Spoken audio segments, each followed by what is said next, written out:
Hey, hello everyone. Welcome to another episode of the Round Table. Thank you for being here. Ooh, I'm hearing myself twice. All right. It's good to have. Wait, you can Yeah, well, hear yourself twice right now? no, it's all good. I was listening to the. I had the Twitch Oh, page open, I so I was was hearing I was myself worried. through it. I was No, concerned for a you're moment. good. You're good. Um, well, welcome in. Welcome to another episode of the Round Table. As you can hear there, we have a super healthy and 100% on his game, Pastor Mark, joining us today. Yeah, What's up, man? How are couldn't be you? more accurate about that statement. I'm getting over the vid, man. I'm getting over what I assume is the vid. I don't know if it actually is or not. I didn't go get tested, but Right, I match all the symptoms of the latest version, I don't know, 4.0, 5.0, 5.2, something like that.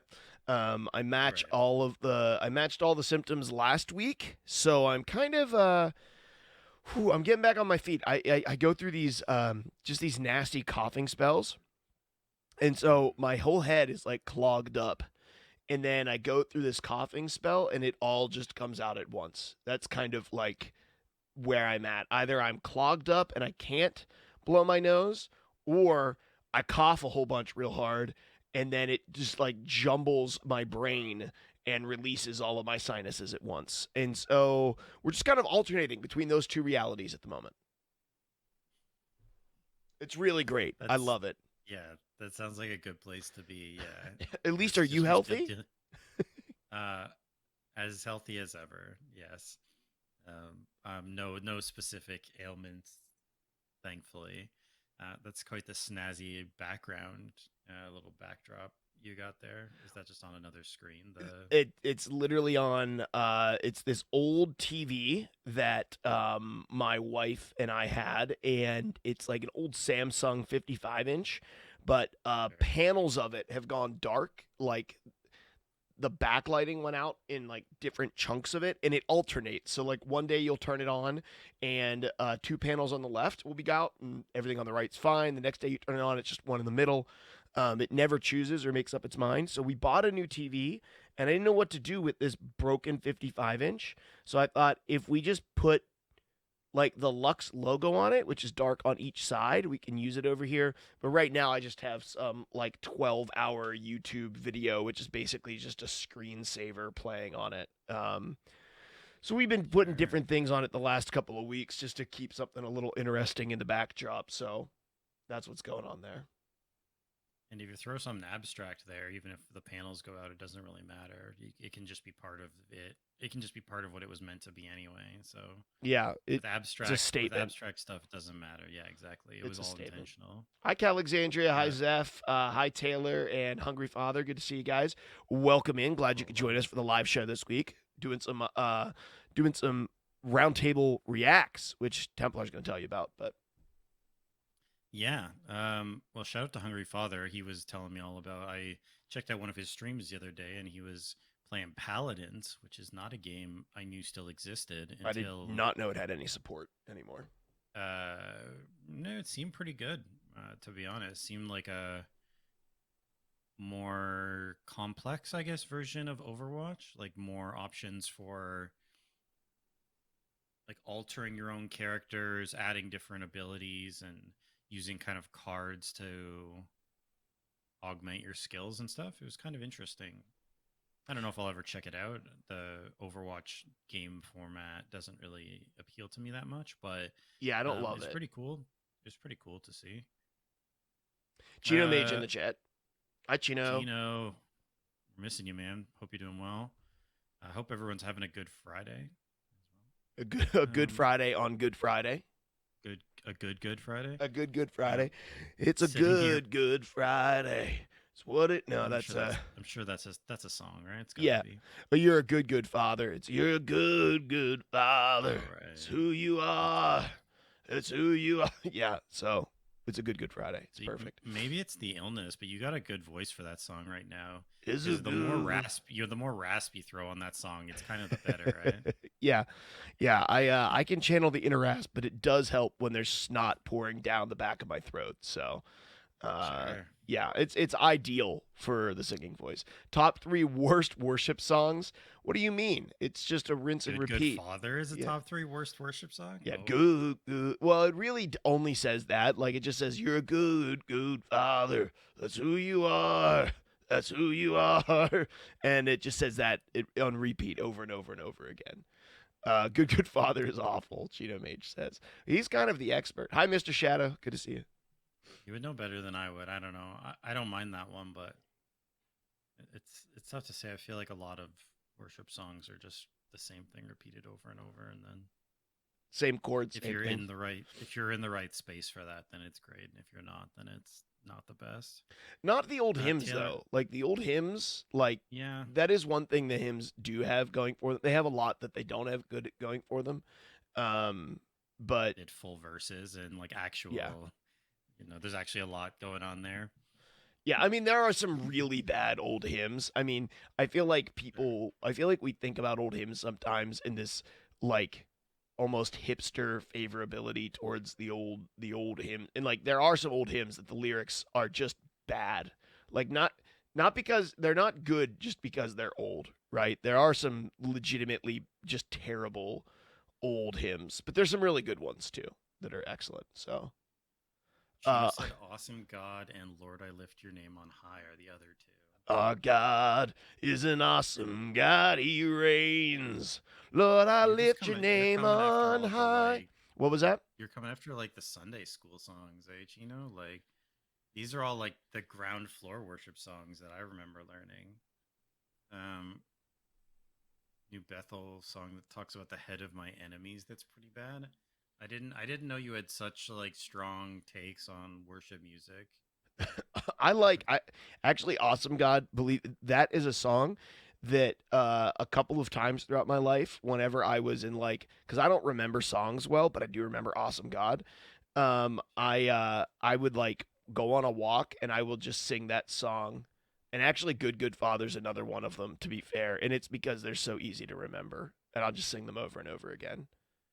Um Well, it's about more about the feeling of it and just the kind of presence and that sort of thing than it is about it being a very well executed or well designed song or whatever, right? So well, yeah, in I think there's private. there's an interesting discussion to be had there. I think about the purpose of worship music and what makes or doesn't make a good worship song. I think there's actually something Private in personal worship is very different than public worship in a church service as well. Like, there.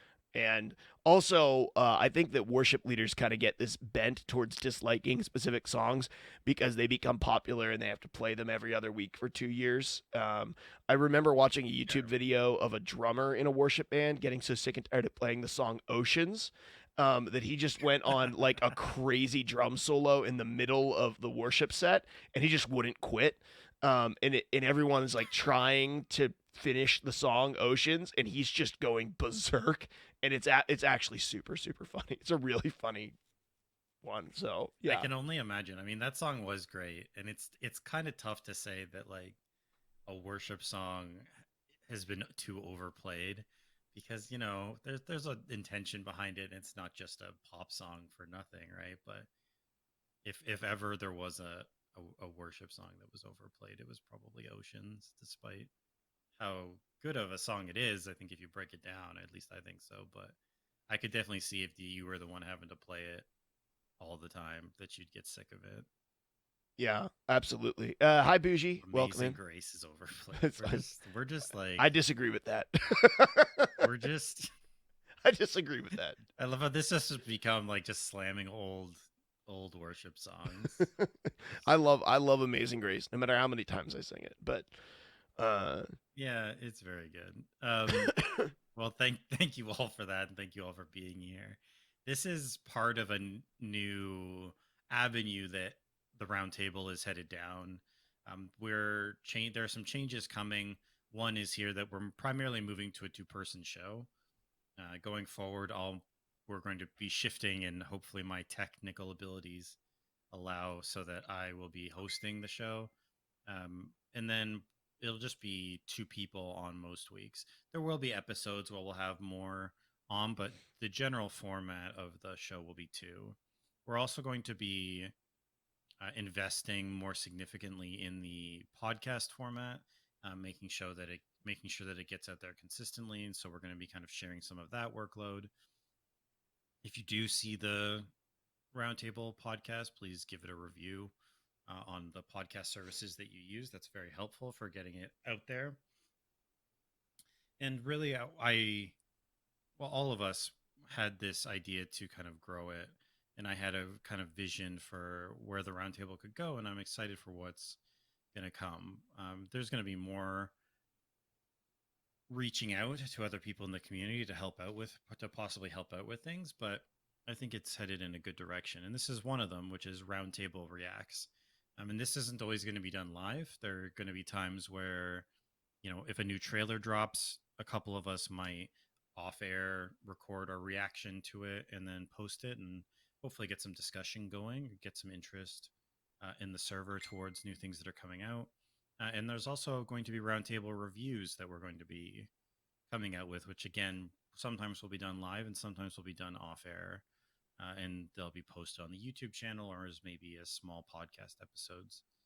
We'll have to see how that goes. But yeah, we're trying to expand the content the Roundtable is creating and bringing in some more people to do that. So if you're interested in helping out with anything, let me know. I'd be happy to hear from you. But yeah, I'm excited about directions for it to go. And there's a lot of stuff that's dropped recently.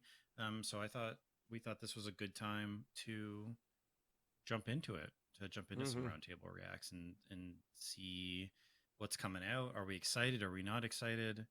How does it look? Where do we think some of these properties or franchises are at currently? Yeah. Oh, I'm excited about the new format. I'm excited about Roundtable Reacts. I'm excited to take a look at some of the stuff. I guess if you're listening through podcast, you might want to pull up the videos and watch them yourself and then come back to the show and listen to us react to it because you'll only be able to hear the audio. But hopefully, theoretically, you've actually, by the time this is on podcast, if you're a nerd, you may have already watched a lot of these trailers. And so might just be able to jump ahead a couple of seconds, a couple of minutes, and listen to our reactions to things. But yeah, new format. And this week I've been playing Destiny, and I've been playing the Pokemon TCG Live. Right before this, I was working on a Spite Ops deck that I'm messing around with a little bit. We've been podcasting about it this month, and that's kind of what I've been jamming out on. So I've been playing a little bit of that for card games. Fell off of Marvel Snap this month. This is the first time that I haven't bought the season pass for Marvel Snap and haven't booted up in a couple of days. Kind of falling out of my rhythm for gaming. But Templar, what have you been playing and watching, consuming, whatever in nerd culture? well, my wife sent me her top 3 worship songs because I think she overheard what we were talking about. So Here's the her positive top spin on 3. our conversation. Yeah, well, count on Sarah to bring the positivity. So great are you, Lord, by All Sons and Daughters. That's a great song. Yeah. Great I Am, and Our God by Chris Tomlin. So a couple. I'm so Those are our bad with top song 3. names. I can only know that like if it says all sons and daughters, I pretty much like it. It's virtually a guarantee. Sure. Yeah. So what have I been up to recently? I finished the second book in that series I mentioned last week. So I mentioned a book called Kings of the Wild. Blank there for a second. Kings of the Wild by Nicholas Eames, which is a standalone fantasy book. There is a second book, and he's working on a third. And I guess it's sort of a loose trilogy. They are in the same world, but it's not a direct storyline where you have to, like, where it's the same characters from one to the next. There's a little bit of crossover, but that's about it. So I read the second book in that series called Bloody Rose, and it's quite good. It follows the child of one of the characters from the first book. I would say it's not quite as good, but I think the characters are interesting, and I still like the world that it's in. So if anyone's looking for something to read and doesn't want a huge, like, 12-book fantasy commitment, then Kings of the Wild, Bloody Rose, they're pretty solid books. Beyond that, I've still been watching a bit of Justified on Prime Video and enjoying that. I've slowed down a little bit with it, but overall, that's pretty good. Kind of a neo Western type of vibe to it. And then playing, I haven't played a lot new. I downloaded Vampire Survivors. Shout out to Chino. I know he was talking about that one. I think as his best of last year Gmail loves list. that game too. Greg does. Does he? Yeah, And it's he's a big because fan. I actually I actually found a mobile game called Survivor.io, which is, I guess, the same sort of premise. It's the same type of game. Like you play as a character, and you go around the screen, and enemies come at you from all directions. You pick up like upgrades to upgrade different types of weaponry, and then you survive basically. And I was looking for a game similar to that. I've been having a lot of fun with the mobile game, so I wanted a game similar to that for PC, and I guess Vampire Survivors is it. But to be honest, I think the mobile game's better than Vampire Survivors. I'm maybe it's the vibe. I don't know. There's something about it that just isn't really working for me in terms of Survivors. I still like it, but I actually just prefer the mobile version of it. Mm. Okay, so Chino says that Survivor.io is dope too. It's a dual stick shooter, whereas Vampire Survivors is straight up walking. I haven't played any of these types of games, so yeah, I haven't played any of these. They just remind me of kind of like old school arcade games where you were like a spaceship that shot in circles and you had to shoot all the asteroids and they came at you from all angles and Asteroids, you yeah. picked up upgrades that made you shoot better missiles. It just feels like that's all the game really is, but I guess it might be more than that because I haven't played it, but it is free. Vampire Survivors is free on Xbox Game Pass right now, so you Oh could. well, I mean for free. I mean, and it's fine, but I've just kind of been enjoying the mobile version a little bit more. But they're fun kind of survival games. They're enjoyable. So beyond that, I don't think I've been up to much else. Just been playing stuff I've already had. So Mm, nothing particularly new that I'm thinking of.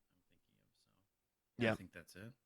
awesome. So Uh, without further ado, yeah, we can pull up the first of our uh, roundtable roundtable reacts. This is the trailer for Blue Beetle. So just came out. do you have any experience with this character? Like, I know nothing about this character beyond I think he was in Injustice or Injustice 2, like the fighting game uh, that Pretty. that came out a while ago. I think it was the company that did Mortal Kombat, which I played a bit of those, and that was kind of fun. But that's literally my only experience with this character. I think Blue Beetle had a cartoon that predates us a little bit. I think like Greg's age group, like 20 somethings, um, were around. Like they would get off the bus and Blue Beetle would come out, like on TV, right?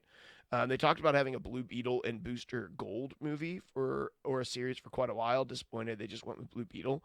So I don't know who Booster Gold is. I did watch the Blue Beetle cartoon a handful of times, but I can't say it was something that I got really into. He feels like he's kind of like a fringe hero that's not really part of the Marvel universe. So I guess I'm most curious to see how or if he just felt like a teen character that honestly I thought he was a DC character. I guess he's not, right? Blue Beetle is DC. Oh, Blue Beetle is DC? Okay. So I didn't even know which universe it came from. Um, so so Blue Beetle's DC. He felt like he should have been a Teen Titan. He felt like an offshoot of a Teen Titan show, right?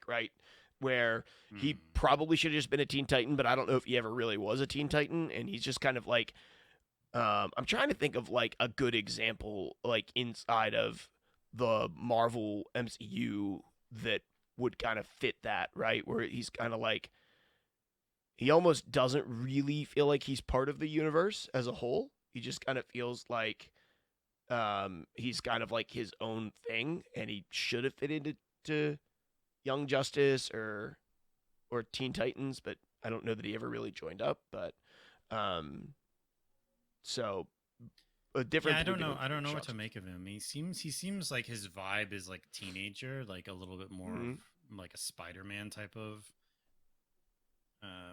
feeling in terms of like where he's coming from and what his deal is. But I don't know. I mean, I'm interested to see. I'm also curious where it fits in because I didn't know about this movie, so I I'm curious where this fits in and with DC moving forward.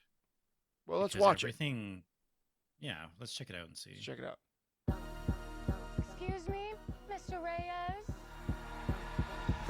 You finished scraping the gum off that lounger or what?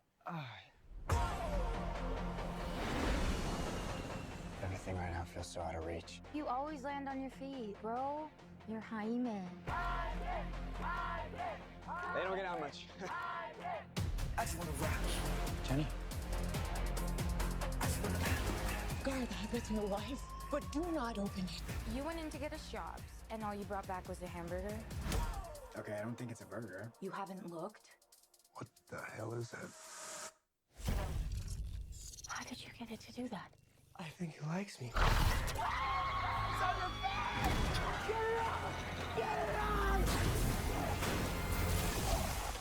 Jaime. This ain't what you want. This ain't what you want. This ain't what you want.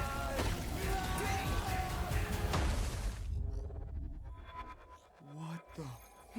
Host acquired. Who said that? It's okay, it's gonna be okay!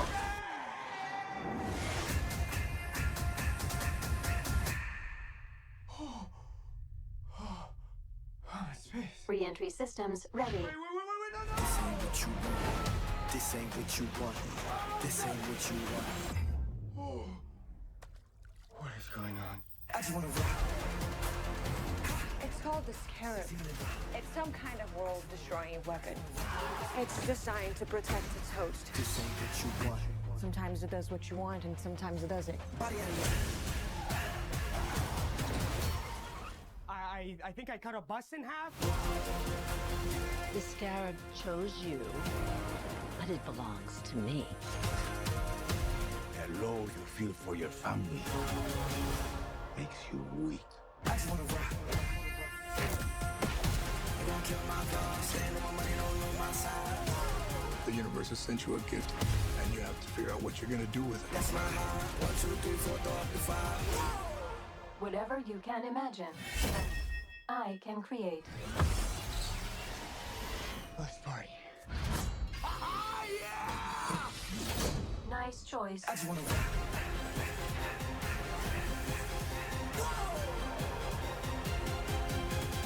Whoa, it's like Batman stuff. Batman's a fascist. I just wanna rock. Okay. I don't know what to make of that. It looks like sort of a previous generation of superhero films. It doesn't. It feels like if it had come out in the early 2000s, it would have fit better than now. Just the vibe from the trailer. That's what I'm getting. So it's sort of like when Spider-Man had the Iron Spider suit. It's sort of that idea where he's dealing with this kind of AI that's always in his head that he has to work with to make things happen. And then obviously going to have like a family element. Yeah. And it's a certain amount of diversity as well, right? Because I guess it's a Yes, Latin American, Central American. Latin American family. Yeah. Which makes sense, and I like that they have like seems like the uncle or something in the picture. I don't know enough about Blue Beetle to know like what his powers are and stuff. I was kind of in until like the dance with the sword at the very end. I was kind of in. I was like, okay, like the kick, like there's that point where he it like looks like it gives him a little picture of like what the fighting is going to be like, and you kind of see like a kicking scene there, and I was like, okay, like he looks goofy, like he looks stupid, but because he's a beetle and beetles just aren't cool. But okay, it doesn't look terrible, right? Cut the bus in half. I'm like, okay, yeah, okay. The point is, right, it's an origin story. The suit can do cool stuff. He's not really sure how to make it do cool stuff. It's kind of acting on its own. We kind of have this, it's a super weapon that wants to destroy the world, but also you have to control it to do good stuff with it. With great power comes great responsibility. It's a real strong Spider-Man vibe. And a Hungry Father in the chat says Robot Green Lantern. there is definitely a Green Lantern vibe with like the Scarab chose you and like what will you do with it? That definitely is a Green Lantern sort of vibe to it. Also, if they keep it sort of largely separate from the other DC films, that's fine. I mean, I know they're going in a different direction, and I assume this is, I mean, this must be from the kind of previous management at DC because James Gunn is kind of going in a different direction with their universe, right? So this must be a part of those previous slate of films. Feels like a lot of comparisons are being made to Spider-Man. I don't know that this is the DC entry to compete with Spider-Man. I mean, perhaps. I don't think it's to. I don't Maybe think it's it to is. compete with Spider-Man, although they both are bug characters. So I mean, there they're is both that. teenage bug It characters. certainly seems inspired by Spider-Man. Like he's young, like teenage sort of kid trying to figure things out, and he has this power all of a sudden that he has to kind of manage while also being presumably like a teenager. I mean, what is So like that vibe is Spider-Man. What is like the Young Justice or Teen Titans equivalent in Marvel? Like, is there one? Like a team of teenage heroes? I feel like there's a better adjacency than Spider-Man. Like Spider-Man is like big three, right? Like Iron Man, Spider-Man. I don't know. I guess you can alternate different other ones in there in Marvel, right? Like when you think of DC universe, you think of Wonder Woman, Batman, Superman. You do not think Wonder Woman, Batman, Blue Beetle. And so I mean, I didn't know enough about him to even know that he was in DC. So I understand that he has that vibe, but I feel like he's more of a he's more adjacent to a lesser known teen character that's probably somewhere in the Marvel universe. Like one of the kids from Eternals or something. Yeah, sure. I mean, I guess he might be similar to like what's her name, Miss Marvel or something. What was that show? Miss Marvel that they did on Disney Plus. Yeah, I think that's a better example. He's more akin to something like that. I just mean in terms of his vibe, it's sort of Spider-Man-esque. In terms of that he's just like a teenager trying to navigate that while also being a superhero. The Champions, but there's certainly elements of Iron Man and Green Lanterns and Green Lantern and all that. Yeah, the Champions was like a teen team. Nova, yeah. So teenage hero. I don't know. It looks fine. I'm no more excited for this than I was before I saw the trailer. So yeah, I would not ever see that in a theater. I might see it if there was not something better to watch. My wife was really wanting to watch a superhero movie on like a date night. It looks fine. If it's if the reviews are okay, I'll probably check it out when it comes to streaming or something. I doubt I'll go and see it. I think the sword scene was meant to be a Final Fantasy VII reference. At least I thought that's where they were going with it, but then the sword didn't exactly look like the sword from Final Fantasy VII, so I could just be wrong. It wasn't the sword. It was like the kicking Power Ranger-esque like karate stance. Yeah. It was like the stance, but it wasn't just the stance. It was like the slow drag of the sword across the ground and then like the wave it above his head. And I was like, that's not even anime. That's just it's just Power Rangers, right? And I was like, I was in until that came up, and I was like, "Ooh, no, I don't want that." Well, like, it could that's also what be. It could also be like a teenage guy's idea of what's cool or what's like. Sure, if it's a joke, I'm okay awesome with it. Thing to do, and it could be a bit tongue in cheek in that way, right? And if that's executed well, then it could be pretty funny. You know, if it's like him trying really hard to be cool, but he just comes off like Power Rangers or whatever. Yeah. Like when that might be kind of fun, but I don't know. I'll see. It doesn't look terrible or anything to me, but it just looks kind of meh. Yeah. Chino in the chat said, it feels like a grocery store brand cereal to me. It'll be fine, but it's not Reese's Puffs. I think that's a great way of summing that up. Yeah, it's not bad.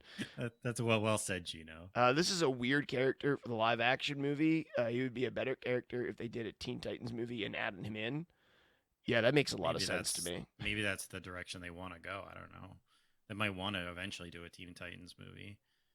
I mean, a standalone movie. Of all the DC stuff that has made it to, like, after all the turmoil at DC, I'm really surprised that this movie actually ended up, like, getting to this point that it's coming out this August. Like, yeah, I knew nothing it's super about this weird. movie. I didn't even know this movie was happening. I'd love to see, like, a Tim Drake Robin until the trailer movie. dropped. Like a forming of the Teen Titans with, like, Raven and Tim Drake and I mean, even like Red Hood was in that for a little bit.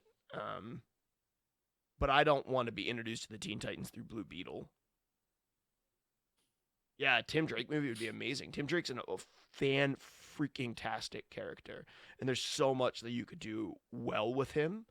I mean, I'm not necessarily against like a Nightwing or like a Jason Todd movie, but like a Tim Drake movie I think would be exceptional. Okay, you ready for the next one? Which Robin is Tim Drake? That's not Third Robin. So first Robin is Dick Grayson. He becomes Nightwing. Second Robin is Jason Todd. He gets killed by Joker, brought back, and he becomes Red Hood. Third one is Tim Drake, and he's the one that's like the most detective, right? Like Dick Grayson emphasizes the acrobats of Batman and physicality of Batman. Jason Todd, the vengeance of Batman. Tim Drake, the detective in Batman, and Damian Wayne, the dark side of Batman, which is the fourth Robin. right. Oh, okay, sure. I don't know as much about Tim Drake. Okay, yeah. I'm good though. Yeah, let's check out Across the Spider-Verse trailer too. Let's go.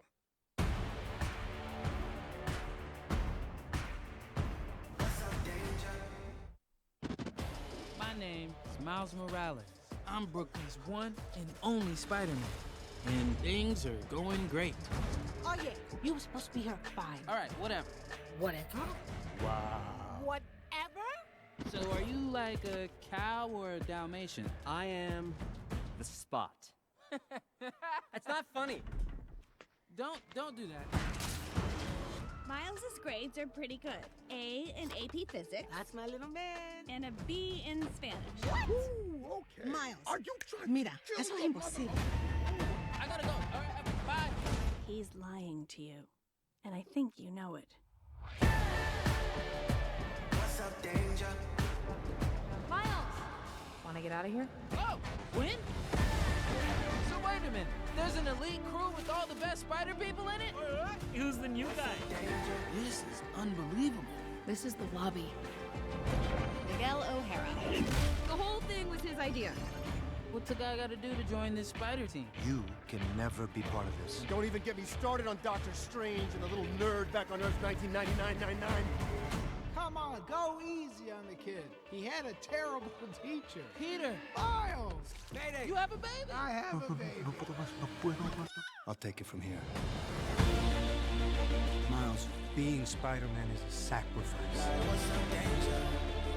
You have a choice between saving one person and saving every world. Send me home. I can't do that. I can do both! Spider-Man always... Not always. What about Uncle Ben? If not for Uncle Ben, most of us wouldn't be here. Can't stop me now! You can't run forever, kid! I can't lose one more friend. Miguel, this isn't what we talked about! You knew? You have no idea what you're doing! Everyone keeps telling me how my story is supposed to go. Nah, I'm gonna do my own thing. All stations, stop Spider-Man! You? What, me?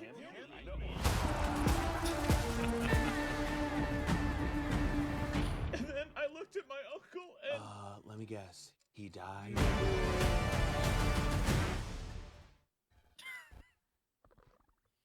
Okay, it certainly seems like they're leaning into the memes and all the possibilities of having all these different versions of Spider-Man together, which is pretty funny. The animation looks gorgeous. Yeah, it looks fantastic. Story-wise, I don't know. We'll have to see. It's hard to gain too much from it, but the themes seem pretty familiar.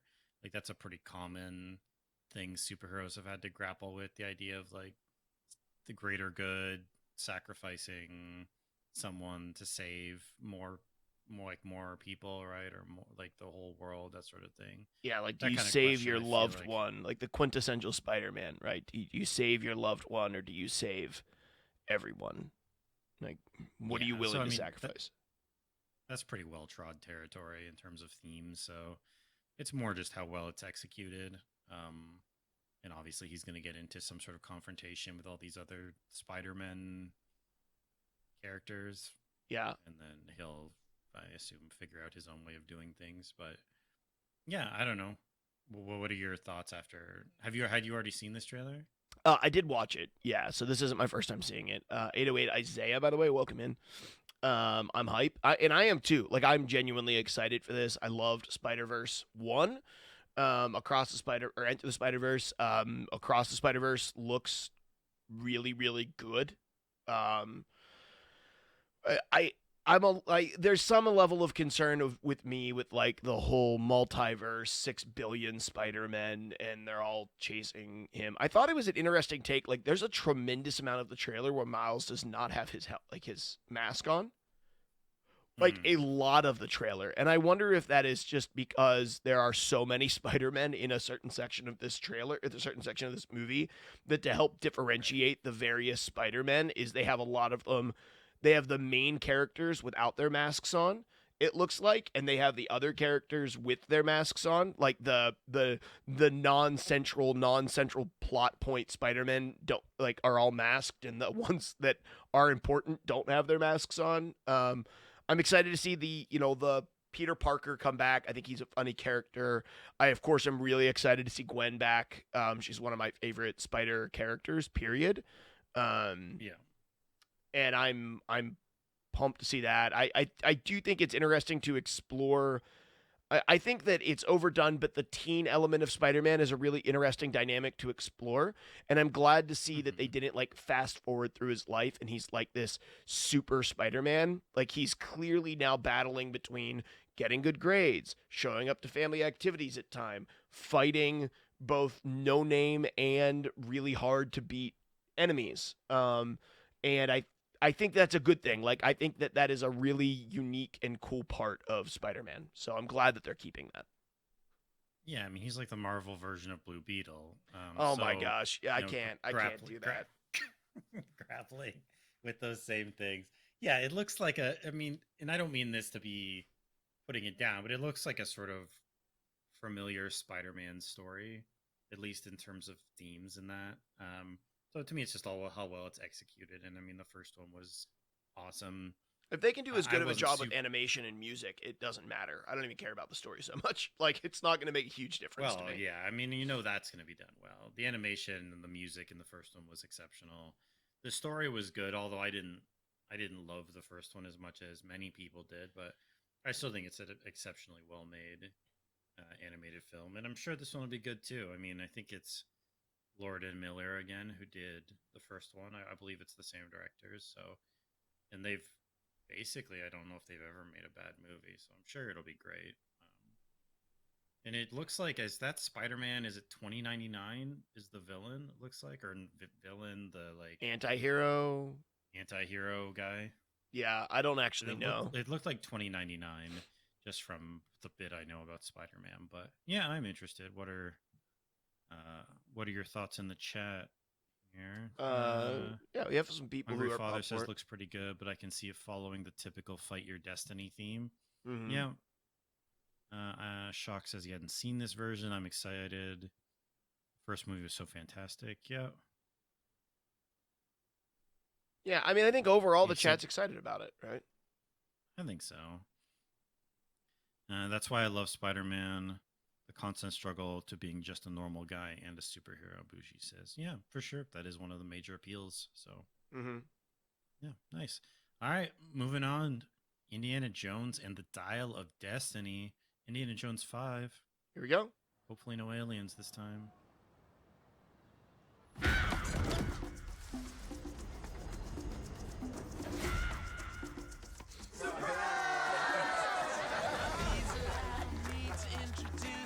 I'm retiring.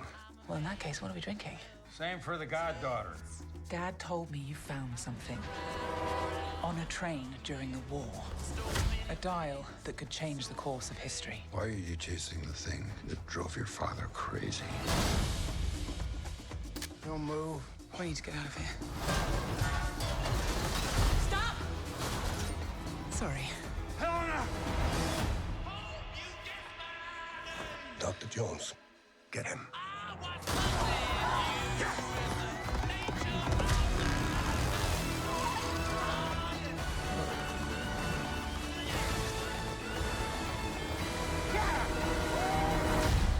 Templar made mistakes, and with this, I will correct them all. You stole it. Then you stole it. And then I stole it. It's called capitalism. This way! Fasten your seatbelts. There might be some turbulence. You've taken your chances, made your mistakes. And now, a final triumph. Indy! Give him hell, Indiana Jones! A few times in my life, I've seen things. I've been tortured with voodoo. Been shot 9 times, including once by your father. Sorry! But I've been looking for this all my life.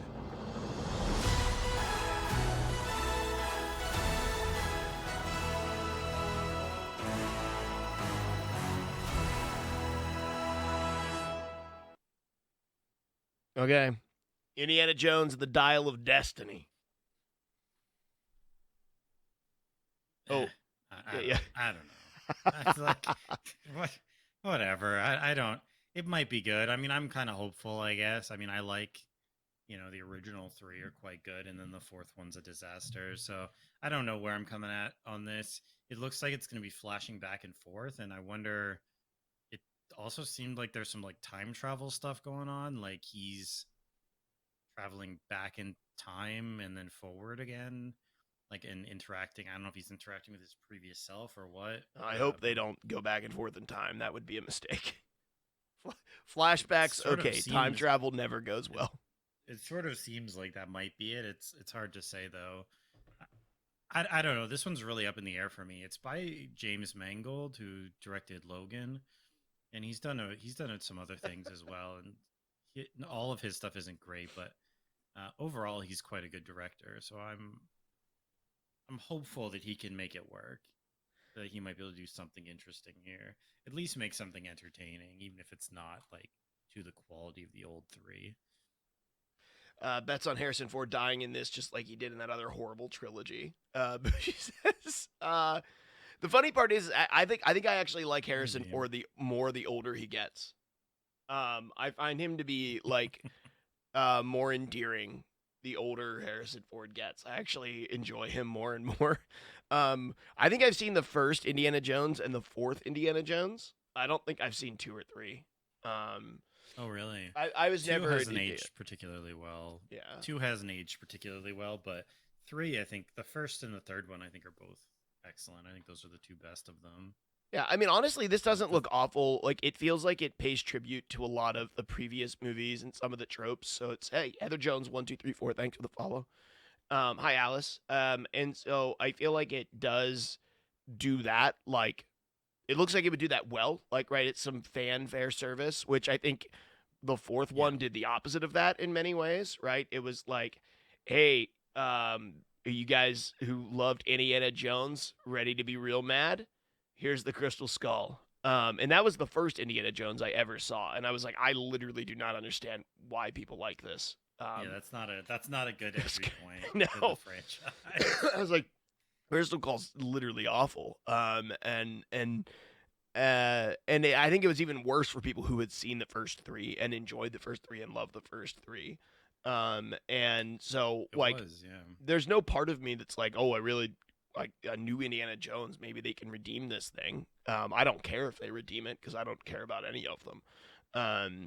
But I understand like why people care about them. Like people grew up on them in a similar way to movies that I grew up on.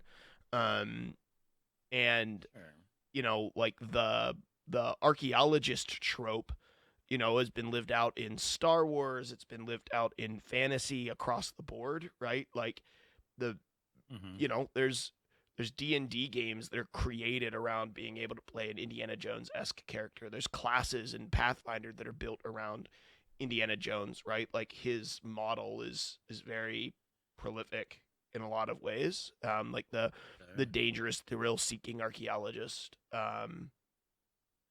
I honestly might just watch this to see old indie Old Harrison Ford. Old Harrison Ford running around. I think I would be okay with that. Like, let's just see what kind of crazy crap they try to make old Harrison Ford do. I mean, obviously he doesn't actually ride a horse away from a train. No. But I think that, like, right, in some ways that's paying tribute to him running away from a boulder in some ways, right? Yeah, I'm sure it is a head nod to that. Yeah. It did seem like there was a lot of fan service in it, which is fine. There were a lot of like older characters that you would recognize. It's also getting back to dealing with like the Nazis, or at least the aftermath, like I guess the Nazi worshippers, yeah, like modern day Nazis, whatever you would call them, which is what the original 3 did, and that is kind of the formula. That was Indy's opponent, so I suppose that makes sense. I'm kind of hopeful it'll be good. I'm not holding my breath on this one, and again, it's probably not one I would see in theaters, but yeah, I won't. There's no way I'll go see this in theaters. But I mean, I might watch this if this came out on a streaming service near me. My wife and I might watch it together. I probably will never see it, but if I did see it, it would be to see old Harrison Ford. That would be why I would watch it, because I like him old, and the older he gets, I just like him more. So he's kind of like Clint Eastwood in that way. Like, my favorite version of Clint Eastwood is Gran Torino Clint Eastwood. Like, because he's all old and crotchety and hilarious, and also like he just has so many years of acting under his belt that I just like. I love to watch that. So yeah, for that reason maybe. Andy Maggie, guys, there is no 4th movie. There are only 3 Indiana Jones. Oh, okay. Hi, Andy. Yeah. Good to see you. Right. I see you there. Redeem the series by having him fight the Nazis again. Yeah, that seems what they're doing. Gwen Clark. Why are we talking about Indiana Jones series? There's so much better films. Well, there are lots of series and films that exist for franchises that are not particularly popular, but also they make movies that aren't just for the best films. So, I think people are kind of hoping that this can maybe be, I imagine, probably a send-off for the character, and maybe they'll introduce whoever's going to take over for him. Maybe the goddaughter character is going to sort of take over. Oh, it's almost 100% going to be that girl. 100%, and she will probably get a movie, and it'll probably be reviewed very poorly. Yeah, I can't see it going well, but and hardcore Indiana Jones fans will just hate that it's not a guy Indy. Like, true, there's just truth to that. Just like the James Bond thing, and like having a woman take over, or like be predicted to take over. People kind of lost their minds. Yeah, they did not like that. Goddaughter Jones, yeah. As long as they make money, they will make uninteresting films. Well, sure.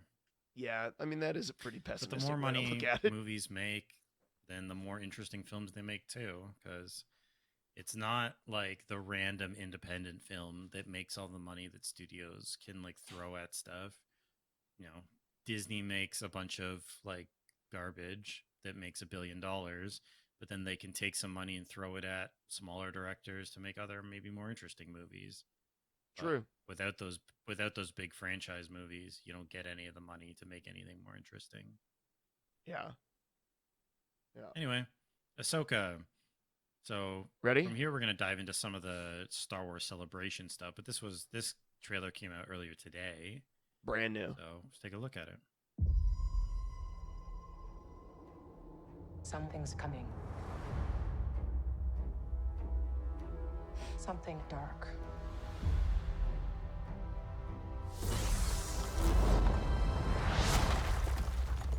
I sense it.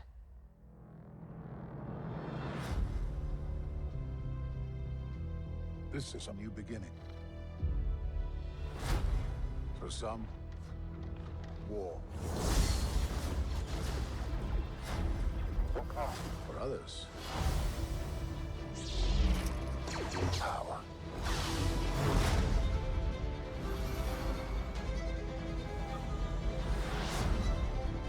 It's been a while. Things have changed. started hearing whispers about Thrawn's return as heir to the Empire.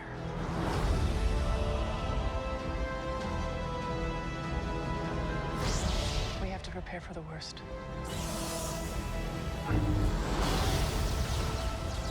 The Jedi fell a long time ago. There aren't many left.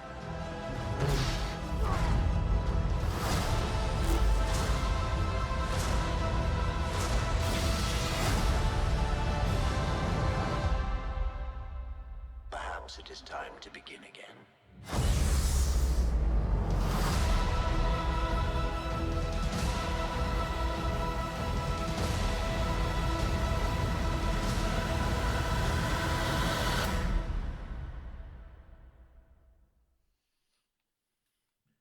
Okay. Yeah, Sure. yeah. What is the timeline for this show? Like, when is this supposed to be set? This So, is like, this is before Star Wars Rebels. I almost guarantee it. before Rebels? Yeah, that So cartoon. Vader and the Emperor are still around in this? Oh yeah, absolutely. Yep. But it's just not following them. Okay. Because she's talking about Thrawn, and I know Thrawn's a big deal. I don't know a great deal about him. But I know he's kind of a big deal as a character. He's the Grand Admiral of the Grand Admiral of the Imperial Army. He might be one of the best Star Wars villains. He might be one of the better. He's a very good Star Wars villain. So, a couple of things. Chopper and Hala are in this. I think that's her name, Hala. Am I right about that? That would have been the green Twi'lek girl with the droid that was getting shot at. And I'm trying to figure out who exactly those two are. So the Star Wars Rebels follows Kanan and Ezra. Kanan and Ezra, who are like Jedis that outlived Order 66, and they're being pursued by Thrawn. It's actually really good. And then they have a team of people that are called the Rebels, which are Sabine Wren, which is the Mandalorian in it, because there's always one of those. They have a lot of interactions with Ahsoka Tano, and then this guy named Zeb and a few others that are in it. And Hala, and I'm thinking I'm butchering her name. I'm trying to remember what her name is. But her and Chopper are two of the best characters, and Sabine is an excellent character, and so is Thrawn. So like they have, I would say, they have the pieces for a really good show. In terms of like they have really good characters in it. Sure, I watched some of Rebels. Hera. I never finished it. I never finished Rebels, but I know she shows up, and I was trying to figure out what exactly the timeline is, like when this is supposed to be set, and I guess it's like after everything. Oh, Like, this is after. hold up. The show Rebels characters there, but older. No way, it's pre-Rebels. Oh, I thought this was before the Rebels got together. I thought this would be before the Rebels got together. So yeah, Ahsoka will take place around the same time as The Mandalorian, which is set about 5 years after Return of the Jedi. Okay. Okay. But that makes a little more sense then for Thrawn coming in, I guess, to be the big bad.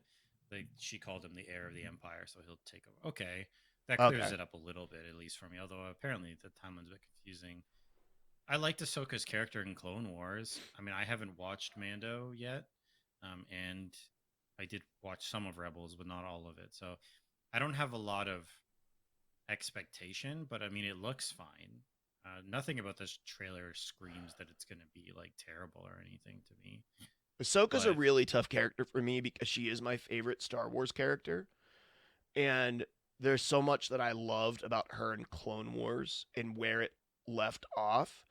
I was really excited to see her in Mandalorian. And then I had very mixed feelings after actually seeing her in Mandalorian. Because there's almost a version of Ahsoka Tano that I left at the end of Clone Wars and then got picked up in Rebels, and I enjoyed her fringely there. And there's so much of me that wants to explore her, but so much of me that doesn't want her ruined as well. And these live action Sure. Star Wars stuff have a really good job of ruining perfectly good characters.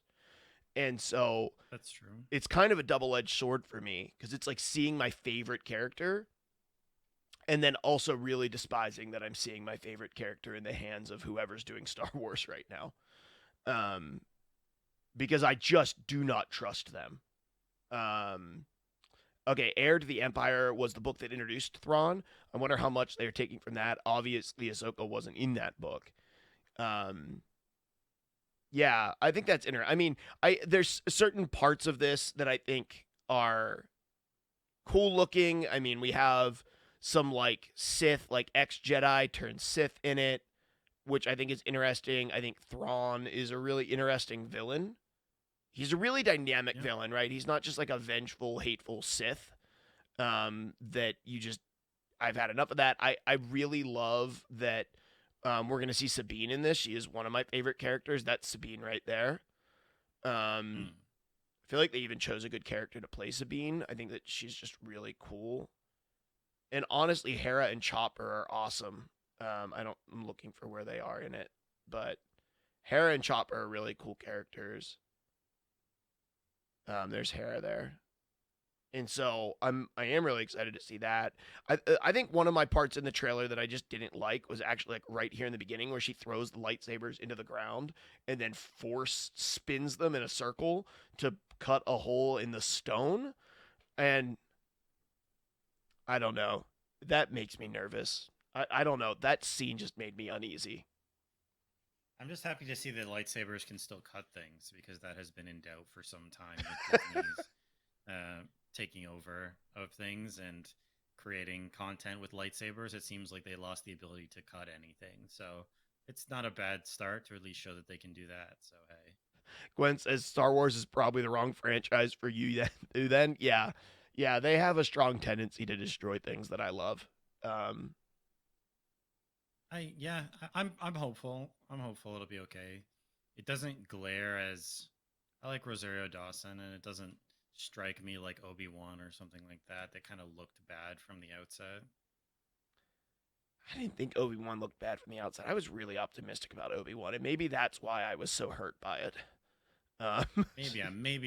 Maybe I'm projecting back from seeing the show onto the trailers and that on the content before. Maybe I know I had some hopes for it, but yeah. So I guess you never know. Trailers can always make things look good, but it's interesting. So I mean, looks like there's going to be a lot of lightsaber play in it. I also hate this thing. I hate this animal. Boys, man.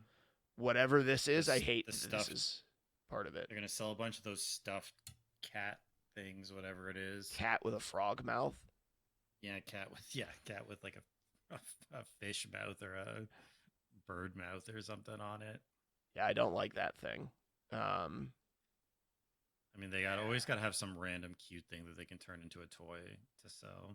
I don't know who this chick is. I don't like this chick. I don't know who this Sith chick is. I don't like her. I already don't like unless this is the chick from. I mean, that's not the same chick, right? No, that chick was African American. This chick is white.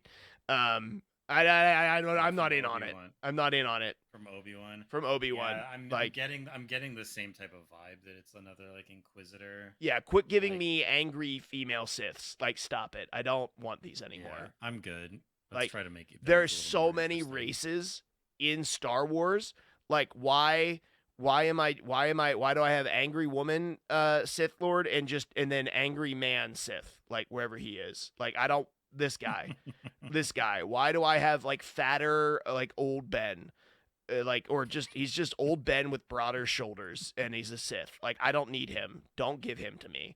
Like, give me something cool. Like, give me a Wookiee Sith. Give me a Jawa Sith. Like, if you're going to explore Star Wars with me, like, explore it. Don't. Why is this old man here? Get him out of here. He uses a beard straightener in the morning. I don't have time for this. I didn't feel that strongly about it, but I am interested to know who are these people supposed to be. Like, are they like old Inquisitors or something who've, now that the Empire is like fell, they look at this chick's face. Sort of out on their own. Yeah, she looks angry. This is the I mean, Sith to Shock's chick. point, because most people who go Sith tend to be angry, and that's fair enough. Although I feel like there's more interesting emotions that are on the darker side that they could deal with than Give just me, anger. I don't know. Just give me something sinister. Don't give me like this chick. This looks Joker evil, like a little bit. And I don't know. Maybe that would be cool. There's just so many cool Sith things that they've done. Like Asajj Ventress might be one of the coolest Siths that have ever existed. She's so freaking dope. They were able to explore. What was that? Yeah, Ventress was a cool character. Yeah, like she's so good, and they just haven't. I don't know. I feel like Clone Wars did a really good job of capturing really interesting villains and interesting Sith, and they just have not done a great job of that in the live action stuff outside of Vader, and they gutted and ruined Vader for me in Obi-Wan. So, right. It's like we just cycle back to Vader and the Emperor, and that's the only two Sith that we can find that are remotely interesting. Like the whole idea of the Sith is so intriguing and could be so deep. In this chick and old Ben, they're not it for me. They're not going to explore it deeper for me. Like this guy. Somehow I ended up being the less judgmental one seeing this in terms of where I'm at. Obi-Wan absolutely destroyed everything for me. They destroyed all my hopes. Mark's done. Obi-Wan destroyed. Every time I see Star Wars right now, it reopens all of the festering wounds that Obi-Wan left in my heart. Yeah, that's tough, man. Those wounds take a while to heal, and obviously we're not there yet. Look, even Star Wars Celebration front page, this chick's on it. Get her out. She's the next one they're pushing, man. So we'll see. So yeah, we thought we'd touch on a few other things from Star Wars Celebration. Obviously, this trailer came out of it, but there were some other announcements we wanted to give our reactions. Scarlett Johansson bangs and split ends. Get out of here. I just.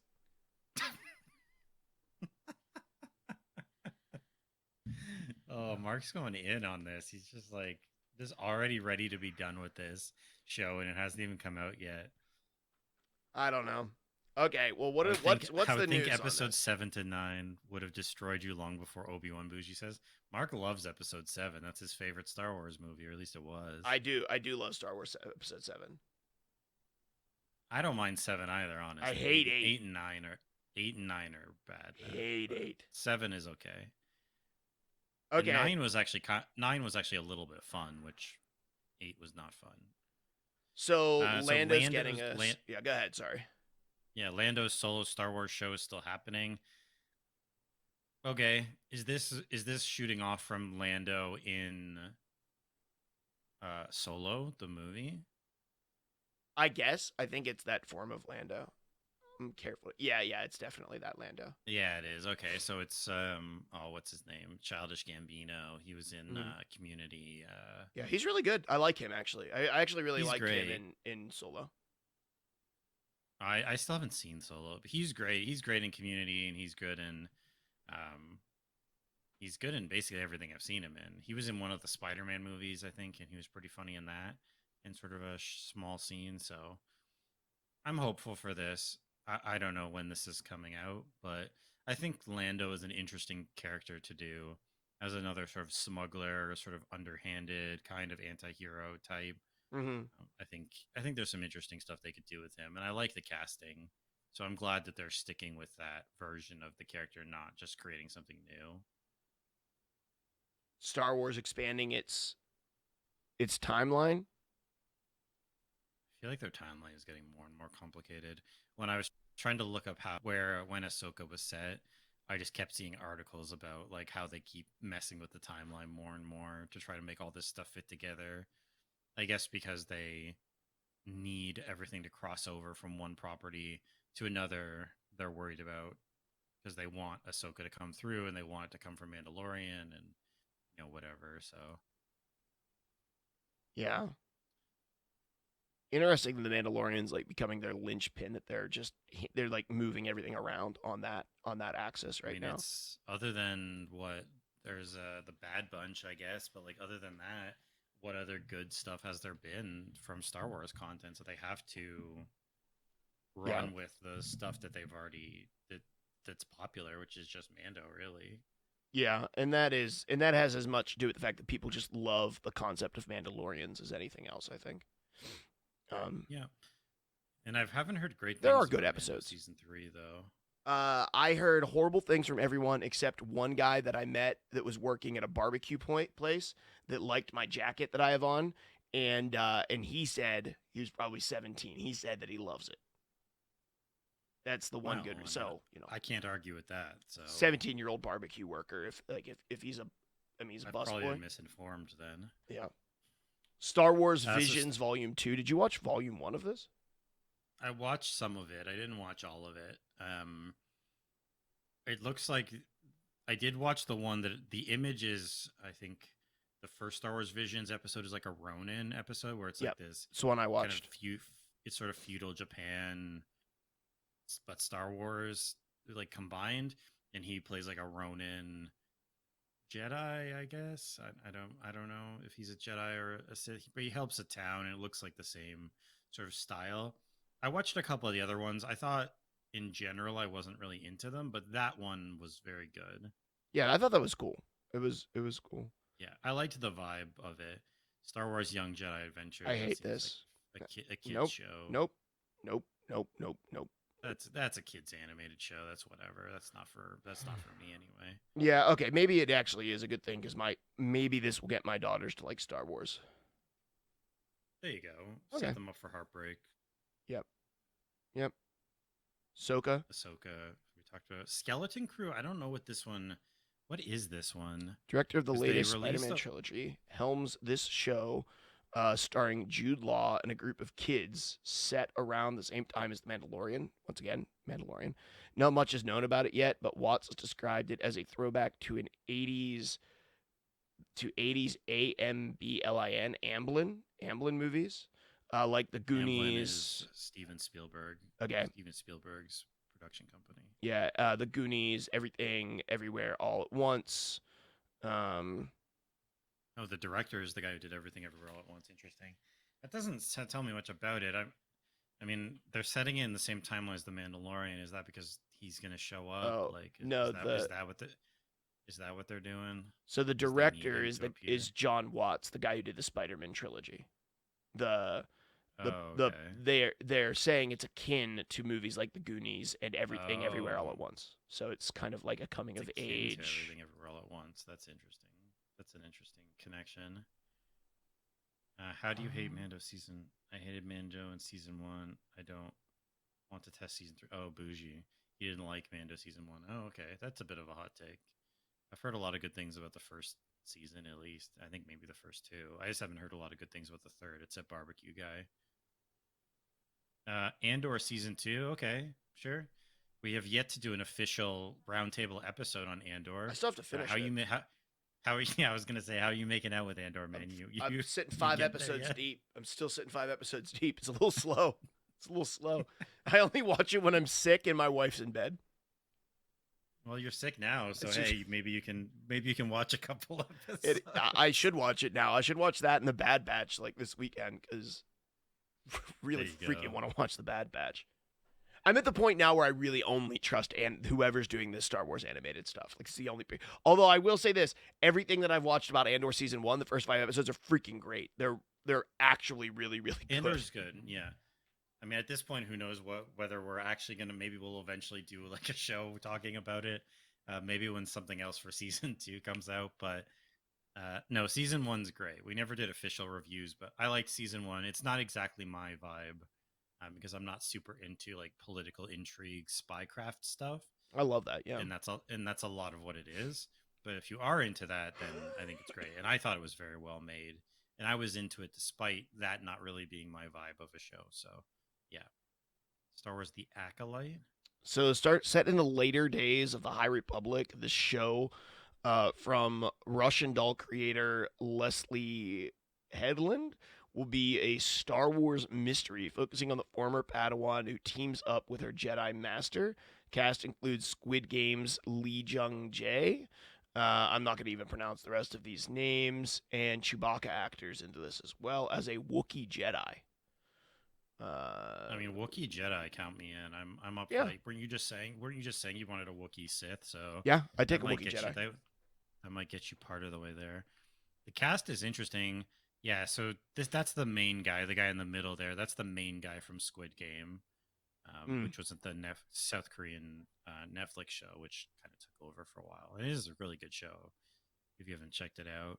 Daphne Keane from Logan. She's the little girl from Logan, so that's interesting. Like the X-23, like teenage girl. That's her. So that's an interesting casting as well. The only thing that is interesting to me is this is set in the days of the High Republic, which means it is not going to hinge upon Skywalker or Mandalorian. Like, we're not going to deal with the Skywalkers. We're not going to deal with the Mandalorian. This is going to be set in a different era, and that I appreciate. Yeah, I like that they're going back and doing a different timeline or a different part of the timeline. I think that's wise and something they really need to jump into. They need a hit outside of these kind of main couple things. And then there was an announcement of a couple new. So Land of the Show, we talked about that. Yeah. But then there's these couple movies that were announced. So 4? 5? I had heard about 3, so I think it's these first 3. The Taika Waititi one, I don't think they know what's going on with. But Charmin Obaid-Chinoy, I probably butchered that. I apologize. The new Star Wars movie will be set in a new era called The New Jedi Order and will be set more than a decade after the events of The Rise of Skywalker. Actor Daisy Ridley will reprise her role as Rey in the movie as she tries to rebuild the Jedi Order. Okay. So here's one thing. As much as I dislike episode 8 and 9, I have no issue with Daisy Ridley as an actress. Me neither. I actually like Rey a lot. I think I don't like the character of Rey, but I think she's super likable in the role, and I think she's a very good actress. So if this movie gives her more to do and actually gives her a bit of an arc or something to actually work with, I think it could be really good. Because like I don't blame Daisy for the issues with Rey. Because I mean they made Rey like a Mary Sue. She had no character arc, and she was super uninteresting in the new trilogy. Yeah, but I liked her as the character, right? Yeah, exactly. Me too. I think she did the best she could given what she was given by the writers and director. Holy crap, we agree with Bougie. He says Rey is cool, actress is cool too, but her storylines are weak. Yeah, well, every once in a while, Bougie and I line up on something, so this is one of those times. Yeah. Yeah, I agree. So I actually am a little bit looking forward to this one because I think it could be interesting to give her. If they actually give her an interesting story, I think it'd be cool to see what can come from. Yeah. The next one is the force behind Star Wars television content. Dave something will direct a new movie that focuses on the New Republic, government body that comes into power in the wake of the Empire's implosion. His movie will close out the interconnected stories that told in The Mandalorian, The Book of Boba Fett, Ahsoka, and other Disney Plus series, given how much the third season of The Mandalorian was focused on cloning technology and post-imperial power struggles. This guy might be looking to fill in the lore gaps about the return of the Emperor Palpatine and the rise of Snoke in the Star Wars sequel. Okay, this I'm not interested in as much. What are you trying to do? Tie everything up? Like they're just trying to plug gaps and like make it fit and try to get the timeline to be more coherent. I'm okay with it. Yeah. Well, Dave Filoni is the one who's been in charge of The Mandalorian, I think. Yeah, I also feel like he might be in charge of Andor as well. I think he's writing all of that stuff. He's like overseeing it. So like he's made some of the best Star Wars stuff that there's been in sort of recent years. Although he also did, I know he wasn't involved in Obi-Wan Kenobi. He was just creative counsel on that show. So that they didn't take his counsel then. Apparently not. Although he also did Book of Boba Fett, which was not great from my understanding. I like Book of Boba Fett, but I understand why. I understand fully why people didn't like it. There were things in it that were horrendous, but so he's not involved in Andor, I guess. Anyway, he was a director on Avatar: The Last Airbender. I never knew that. That's cool. So this next one is about the dawning of the Jedi and about the origination of the Force. That's kind of James interesting. Mangold. So another movie from James Mangold, which we just talked about. He's doing the Indiana Jones 5. So he did, Logan, Ford versus Ferrari, and the new Indiana Jones. They say it's going to be like a biblical epic, like the Ten Commandments about the dawning of the Force. Where did the Force come from? When did we discover it? And when did we learn how to use it? To me, those aren't super interesting questions to ask about the Force, because the Force has always struck me as sort of like a essence of the universe. So it's like, I don't know if you just discover that. It seems like it would be something that you just, as long as there's living creatures, that there would always be some amount of connection to it. So I think those questions are a little bit strange to me, but I think I get what he's saying, and that could be cool. I'm up for seeing something that's like completely detached from the current timeline and narratives that they've got going on, and that seems like it could be, or would be, certainly. So Yeah. And then there's a Taika Waititi Star Wars movie, but they don't know a lot about that one. And then Sean Levy's Star Wars movie, but I don't think they know much about that one either. No. It's those three that we just mentioned that were spoiled really a little bit more, yeah. And so, well, it's sort of confirmed, and like those are apparently the next three that are going to be happening. So it's not really a trilogy; it's just another three movies that kind of have their own timeline. So, of this, what are you looking forward to the most? So, of everything we've looked at, which is quite a bit, Spider-Verse for sure. That's the one I'm looking forward to the most. Of the Star Wars stuff. Is there anything? Is there anything within the Star Wars stuff that you're kind of interested in? Stuff with Rey, maybe, or the Force, where the Force started. Even not watching Andor 1 yet, I think it would be somewhere between Ahsoka and even with all my complaints, it's somewhere between Ahsoka and Andor 2. Even with my complaints about what I've seen in the trailer, it's just my fear. It's a self-defense mechanism. Right. I have to set my hopes low so I don't get too hurt by Ahsoka. Yeah, I mean, try to limit your expectations, but it is tough when it's your favorite character. So it is tough. For me, I'm not sure. I think the origins of the Force idea could be interesting. I don't know. I'm skeptical that it will be good, but I'm kind of hopeful that it might be. Blue Beetle looks like it could be kind of fun if they do it the right way.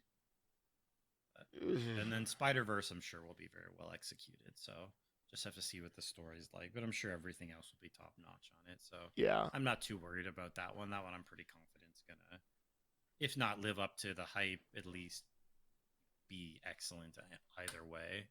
It's hard to live up to when your first film is like a masterpiece and then you're trying to follow that up with absolutely the sequel, right? Like it's always a tough follow up. But let us know what you think. Drop in the Discord and Roundtable. Tell us what of this you're looking forward to. Does any of it stand out to you? Is there other things that are coming up you're looking forward to? Let us know what you think about new direction for the Roundtable. And thank you all for hanging out. So for me, for Mark, we hope you have a great week. Hope you have a great Easter time with your families. And we'll see you around the table, all right? Peace.